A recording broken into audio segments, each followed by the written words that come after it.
Okay, let's talk about how to successfully interview commission-only sales reps to build a team that lasts. But before we get started, just so you know, my name's Jay.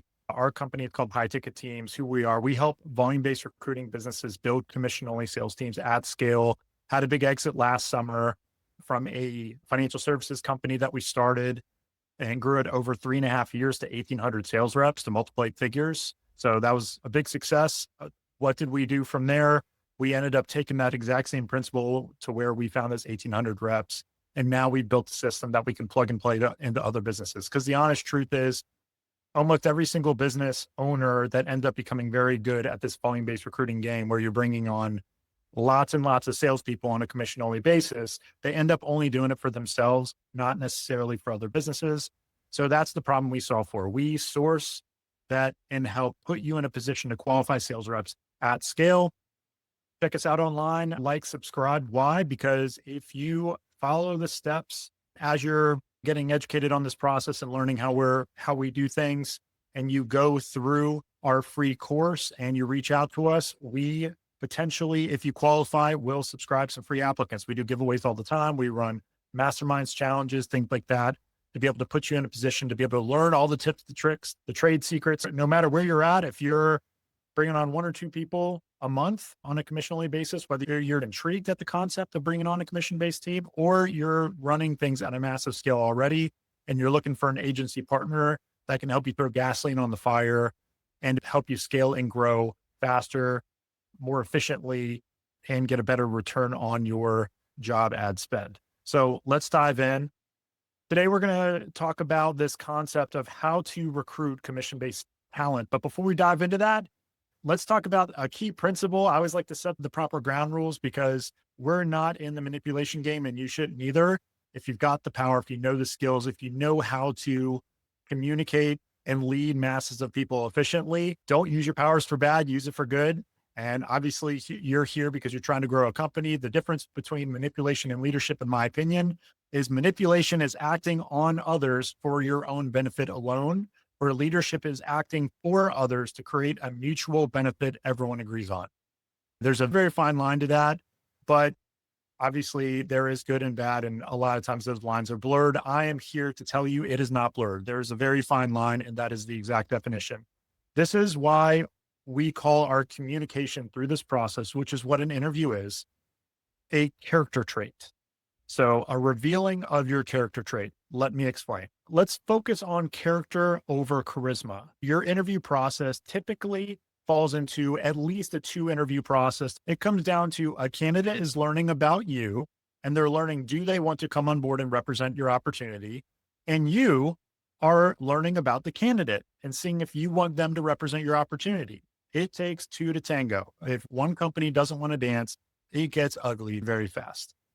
So with that being said, how do you properly communicate through the interview process to be successful? Now, why am I talking about character and charisma? Because there's different mindsets around this. You can have a fixed mindset or a growth mindset. A fixed mindset means I'm not this way, so I can't be good at. A growth mindset is, if I might not be good at it now, I know there's a learnable, teachable, and duplicatable way for me to be able to acquire the skills and the knowledge and the learning so I can be successful at something. I am here to break that down so it's not this thing out in the ether. And even if you're sitting there going, you know what? This is why I have a sales manager, or I'm looking for a sales manager because I'm not charismatic. I don't do very good in interviews. I'm more of an introvert. Okay. No matter where you fall on the personality spectrum, being successful in commission based recruiting is not about personality. And I'm not going to make this conversation super, super deep either. So I broke it down into 2 different things, character and charisma. So let's talk about what character traits are. In my opinion, there are more character traits that you can actually apply to this. But for this example, I want to keep it as simple as possible. And I want to break it into 5 different character traits for you to be successful, to be able to find somebody who's the right person to recruit, ultimately leading to the point to where they get recruited into your organization and hopefully ramp up to quota and become successful. So let's focus on character over charisma. We'll talk about charisma here in a second. Everyone wants charisma. If you've been in the volume-based recruiting game, or maybe you're in insurance or some other type of company where a lot of people are trying to recruit a lot of people, and there's people you admire in that space, and there's people you don't. There's few people who are very successful at this, and there's a lot of people that are not successful at it. So let's break down how to become successful at it. Because just if you have kids or had young kids at any point, what you've realized over time is yes, they have certain personality traits, but at the end of the day, for them to become successful, everything is a learnable and teachable and duplicatable trait. If you think about character traits as communication here for a second, it means it's the things you're naturally saying when you put together a story. You have to have clarity, you have to have credibility, you have to have trust, rapport, and vision. Clarity is just talking about very quickly the roles, the compensation, and expectations. The credibility is demonstrating your expertise, your company's track record, and clear proof that your system works. Trust, candidates must believe you are viable, ethical, and genuinely committed to helping them succeed. Rapport, can they see themselves partnering with you? And vision, paint a clear picture of what their life and career could look like if they succeed in this opportunity. The only charisma that matters is communication. So let's break it down even more simple. I'm going to keep breaking things down to its simplest form. What really matters with them? What's in it for me? Our job is to ensure that your employees' goals fit within the framework of your company's vision. So don't worry about having the best mission statement or the best vision statement. Let's just focus on, if you've got big goals and dreams, you got to make sure that the people coming on board can actually accomplish and achieve a living within that framework. So that's the first thing. You have to have that in mind. The second thing, is it you or is it your compensation plan? You have to always be willing to reassess your compensation plan, incentives, and opportunities to grow.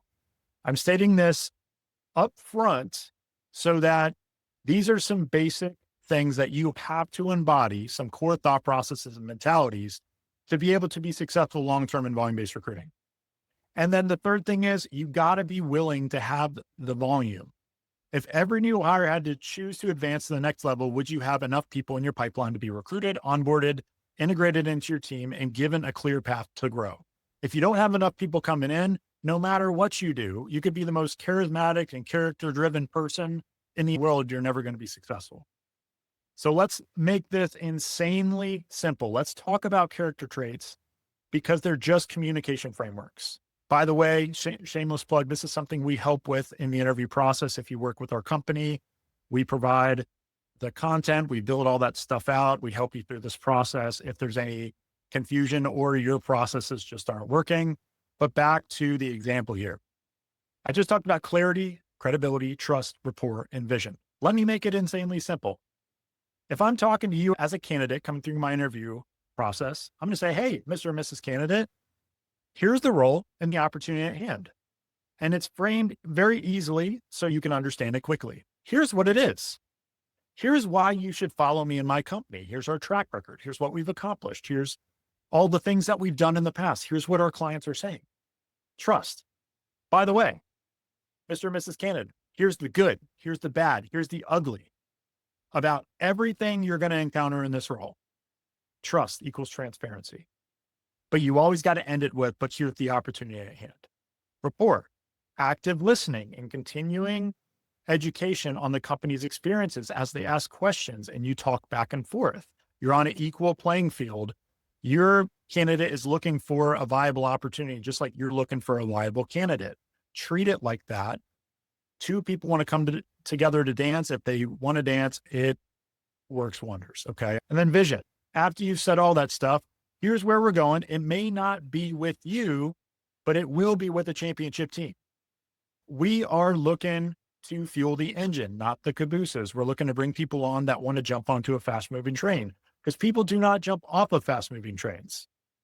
Okay. So you see how simple that is? I put this help wanted sign there because this is one of my favorite ads that I've ever seen out there ever. And the story or the fable goes that this guy, Ernest, posted this ad in a local newspaper way, way back in the day when people used to get around on ships. And he posted, for hazardous journey, small wages, bitter cold, long months of complete darkness, constant danger, safe return doubtful, honor and recognition in event of success. That right there is called telling people the good, bad, and the ugly, being transparent. Here's what you're going to encounter. This may be the toughest thing you ever encounter, but when you win, if you win, here's what it looks like. Build the dream. One of my favorite ads of all time, because no matter us as salespeople, if you're an entrepreneur building a company or the people coming on board into your organization, they are salespeople as well. We're cut from the same cloth. That should excite you if you're watching this video. And if your candidates are not excited about an ad like that, they should not be working with you. It's not the right place, not the right time. It has nothing to do with their character or who they are. It just happens to do, are they the right person at the right time in their life to pursue your opportunity?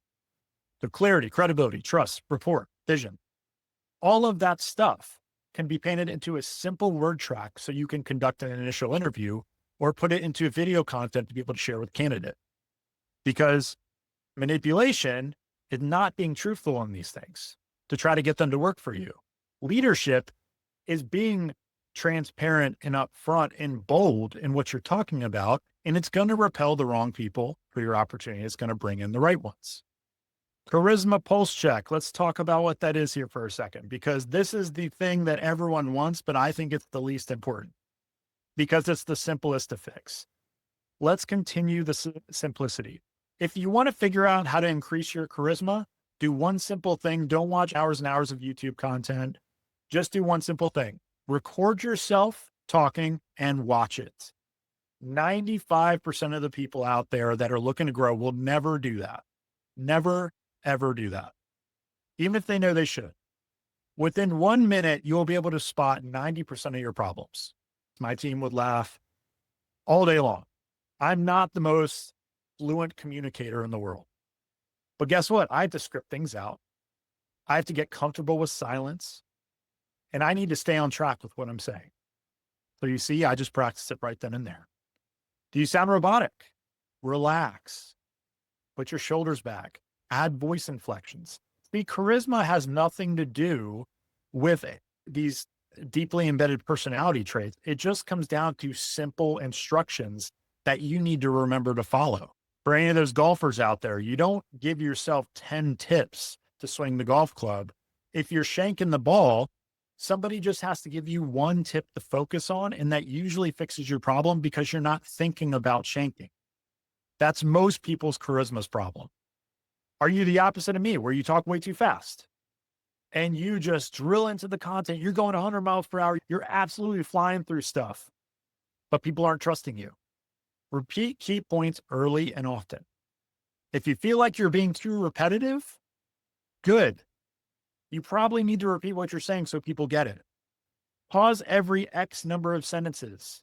Just do one thing and it'll increase your conversion rates in communication by probably 50%. And here's the third thing. Picture yourself talking to a fourth grader. Can you imagine sitting there trying to read a book to a fourth grader and you read as if you were an auctioneer? You're going to lose the kid. So just play. You could take one of those examples and completely turn around your entire charisma, and everyone else is going to go, wow, like this person's awesome. And you're thinking, I'm the same person. No, it's because charisma is not a personality trait. It's minor, subtle fixes in your communication. Guess what? I could talk about these topics for hours and hours and hours. It won't do you any good. Go back to the initial statement, record yourself, watch it, and you'll know exactly how to fix it. Some people move slower than drying paint.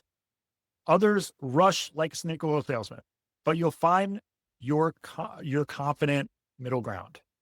Okay. It's about being in the middle ground. It's about playing in the gray and figuring out your flow. Here's another one. If you're not willing to record yourself, at least do this. Ask the closest people in your life to be honest with you on this topic and listen. It might bruise your ego, but it will help your wallet. So now that we got charisma out of the way and you realize that it's just about actively listening to what you're doing and coming up with one or two or three main things that you should just focus on when you're communicating, let's dive right into actually conducting an interview. I call it the pitch, posture, pitch framework. And this is just combining character and charisma. It's a constant cycling of a wheel. Think about that infinity symbol. It never ends. It's just about building on itself. Interview 1, pitch your character and charisma. This is where you're not trying to sell a candidate to work for you and important. People need to buy in. Once you've done that, a certain percentage of those people with the right gratitude and accountability are going to go to interview two. After interview two, you have put in the hard work to communicate your charisma and state to them how you hold yourself accountable to put them in a position to win character. Now it's time for you to ask them the right questions, which reveals their character and charisma. What do they bring to the table? What's their background? And how willing are they to commit? Once they have now had the opportunity to earn your attention, just like you earn theirs, you now can pitch again. Now it's time to extend the offer and continue to reveal your character and charisma through your leadership. This is called peeling back the onion. It's just an infinity simple of continuing to do the same thing over and over again until people comprehend, understand, and want to follow. Because we all know what manipulation is, but we now know what leadership is. It's called service. It's serving people using these two types of communication styles for you to be successful in building trust and end up getting a result with somebody. So combine your character and charisma. We use AI to source, vet, and help you qualify candidates so you can invest your time with the right candidates where you are celebrated, not tolerated, wasting endless hours with wrong candidates, not ready to pursue your opportunity. If you get a lot of applicants and you set up a lot of interviews and you spend your time dealing with no-shows and a lot of unqualified reps that you're answering the same questions over and over and over again with the wrong people, you're just burning time. You need systems in place. You need the right volume coming through. You need a team of people to be able to help you. If you want access to our calculator, that's going to help you figure out how to get the right volume of candidates coming through your system so you can actually apply these principles. If you're looking for help or guidance or expertise, click on the links below, dive into some of our content and meet with our team. Use some of the stuff we're giving away to be able to help you in this process. Because at the end of the day, the longer you take to act doing something here, you're just burning your money on job ad spend and spending your time with the wrong people. And the value of your time is the most precious commodity on earth.